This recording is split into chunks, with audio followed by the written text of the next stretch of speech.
Hamas اور اسرائیل کے درمیان خوریز جنگ کا تیسرا روز۔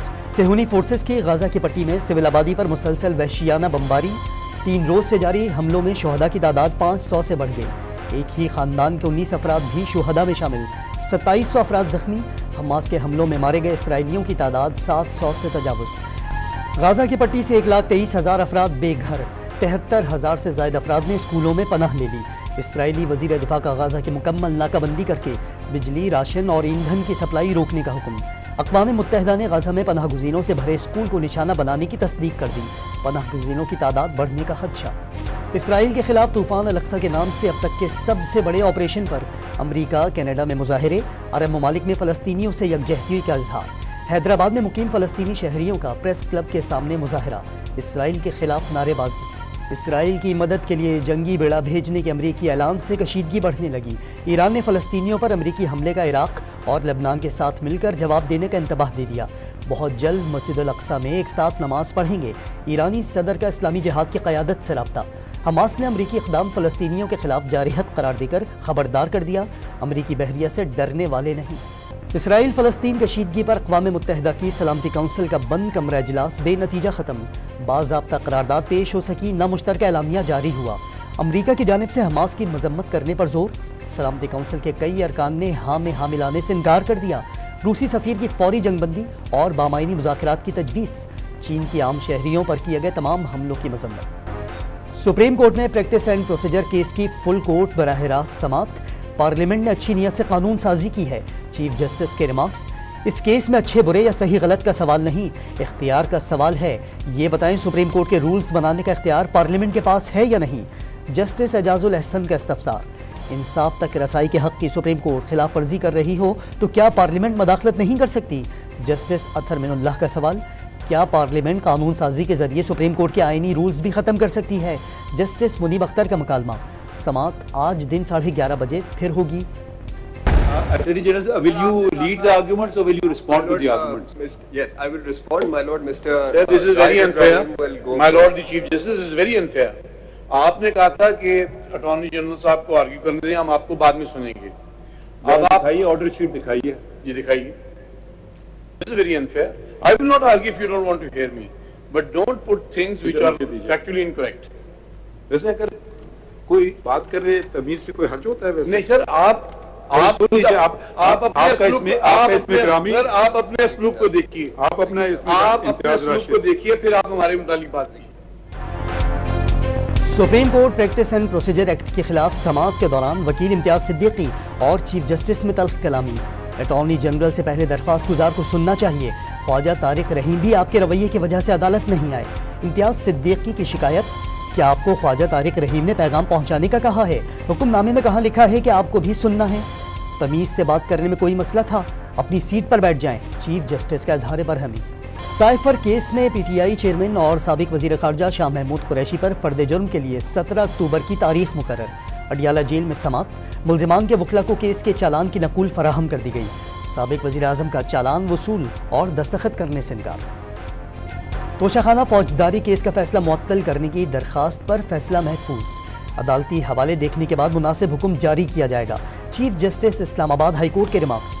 چیئرمین پی ٹی آئی کی درخواست ضمانت خارج کرنے کے خلاف درخواست پر فریقین کو نوٹس جاری۔ یہ نہ ہو سائفر کیس میں ضمانت کے بعد کسی اور کیس میں گرفتاری ڈال دی جائے، سردار لطیف کھوسا کے دلائل۔ صداقت علی عباسی کا پی ٹی آئی اور سیاست چھوڑنے کا اعلان۔ ڈوم نیوز کے پروگرام لائیو ود عادل شاہ زیب میں گفتگو، پی ٹی آئی چیئرمین کو 9 مئی واقعات کا ذمہ دار قرار دے دیا۔ نواز شریف وطن واپس آ کر سچ سامنے لائیں گے، جھوٹا بیانیہ دفن ہو جائے گا، مریم نواز کا اعلان۔ نون لیگ قائد کو نکالنے والے نظام سے ہی نکل گئے، نواز شریف کو اقتدار سے نکالنے کی سزا عوام کو ملی۔ مریم نواز کے لیگی عہدیداروں سے گفتگو، سابق وزیر اعظم کی وطن واپسی امن و خوشحالی کا پیغام قرار دی۔ آئندہ انتخابات میں لیول پلینگ فیلڈ کا مطالبہ زور پکڑنے لگا، پیپلز پارٹی نے معاملہ متعلقہ حلقوں کے سامنے رکھ دیا۔ نگراں حکومتوں میں نون لیگ سے ترجیحی سلوک پر آصف زرداری کو تحفظات۔ بلوچستان کے علاقے جوب میں سیکیورٹی فورسز کے آپریشن میں 5 دہشت گرد مارے گئے، میجر سید علی رضا اور حوالدار نثار احمد بہادری سے لڑتے ہوئے شہید میجر کی نماز جنازہ سرگودھا میں ادا کر دی گئی۔ پاکستان نے بھارتی ریاست اتر پردیش کے وزیر اعلیٰ کا سندھ سے متعلق بیان غیر ذمہ دارانہ قرار دے دیا۔ انتہا پسند ہندو رہنما نے لکھنؤ کے سندھی کنونشن میں پاکستانی سندھ ہتھیانے کی بات کی تھی۔ متعصبانہ بیان بھارت کی سوچ کو ظاہر کرتا ہے، ترجمان دفتر خارجہ کا موقف۔ روپے کے مقابلے میں ڈالر کی قدر میں کمی کا رجحان برقرار۔ انٹر بینک میں امریکی کرنسی 1 روپے 19 پیسے سستی ہو کر 281 روپے 50 پیسے کی ہو گئی۔ اوپن مارکیٹ میں ڈالر 50 پیسے کم ہو کر 281 روپے کا ہو گیا۔ پاکستان اسٹاک مارکیٹ میں تیزی، 100 انڈیکس 200 پوائنٹس اضافے سے 47,000 کی حد عبور کر گیا۔ سندھ کے علاقے گھوٹکی میں قدرتی گیس کا نیا ذخیرہ دریافت، ابتدائی طور پر 1 کروڑ 11 مکعب فیٹ گیس ملے گی، موئی پور پیٹرولیم کا اعلامیہ۔ کراچی کے علاقے مسکن چورنگی پر فاسٹ فوڈ کی دکان میں سلنڈر دھماکہ، 15 گاڑیاں اور موٹر سائیکلیں تباہ، 2 راہگیر بھی زخمی۔ پولیس نے دکان کے مالک سمیت 3 افراد کو حراست میں لے لیا۔ علاقہ مکینوں کا امیر کراچی کو حادثے کے خدشات سے پیشگی آگاہ کیے جانے کا انکشاف۔ جولائی میں خط لکھ کر دکانداروں کو سلنڈر استعمال کرنے سے روکنے کی درخواست کی گئی، انتظامیہ نے شکایت پر کام نہ دھرا۔ کراچی میٹرک بورڈ کے نتائج میں بے قاعدگیوں پر کنٹرولر عمران بٹ عہدے سے برطرف، 3 رکنی تحقیقاتی کمیٹی قائم، ڈپٹی کنٹرولر خالد احسان کو قائم مقام ناظم امتحانات تعینات کر دیا گیا۔ اسرائیل حماس جنگ کے اثرات، عالمی منڈی میں تیل کی قیمتوں میں 4.7% اضافہ، برینٹ کروڈ آئل کی قیمت $86.65 فی بیرل تک پہنچ گئی، WTI کی فی بیرل قیمت $88.39 ہو گئی۔ پاکستان کے صوبے ہرات میں زلزلے سے اموات 2400 سے بڑھ گئیں، 9000 افراد زخمی، اموات کی تعداد میں اضافے کے خدشات۔ پاکستان کا 10 رکنی میڈیکل ٹیم اور ادویات افغانستان بھجوانے کا فیصلہ۔ بنگلہ دیش کی سابق وزیر اعظم خالدہ ضیاء کی طبیعت ناساز، 3 سال سے گھر پر نظر بند خاتون رہنما کو بیرون ملک علاج کی اجازت نہ مل سکی۔ سال 2023 کا معاشیات کا نوبیل انعام امریکی معیشت داں کلاڈیا گولڈن کے نام رہا۔ ہارورڈ یونیورسٹی کی خاتون پروفیسر لیبر مارکیٹ میں خواتین کے کردار پر تحقیق کی بنا پر انعام کی حقدار ٹھہری۔ پاکستان دشمنی میں بھارتیوں نے مہمان نوازی کے آداب بھلا دیے، پاکستانی پریزیڈنٹ زینب عباس کے خلاف 8 سال پرانے ٹویٹ پر کیس کر دیا گیا۔ جان کے خطرے پر زینب دبئی چلی گئیں، امیر ترین بھارتی بورڈ کی ایک اور رسوائی۔ نیوزی لینڈ کے کرکٹرز کی نیوز کانفرنس میں لائٹ چلی گئی۔ بھارت آسٹریلیا میچ میں غیر ملکی یوٹیوبر سیکیورٹی حصار توڑ کر گراؤنڈ میں داخل ہو گیا۔ پاکستانی فینس کو ویزے دینے میں تاخیر پر کرکٹ بورڈ کا دفتر خارجہ سے رابطہ، بھارتی وزارت داخلہ سے بات کرنے کی درخواست کر دی۔ ذکا اشرف کی دفتر خارجہ کے سیکریٹری سے پاکستانی کرکٹرز کی سیکیورٹی کے معاملات پر بھی نظر ثانی کی اپیل۔ ورلڈ کپ میں نیدرلینڈز کے خلاف کامیابی کے بعد پاکستان آج سری لنکا سے ٹکرائے گا۔ حیدرآباد دکن میں مارکے کے لیے قومی ٹیم کی بھرپور پریکٹس، کپتان کا دوسرے میچ میں بھی وننگ کمبینیشن برقرار رکھنے کا فیصلہ۔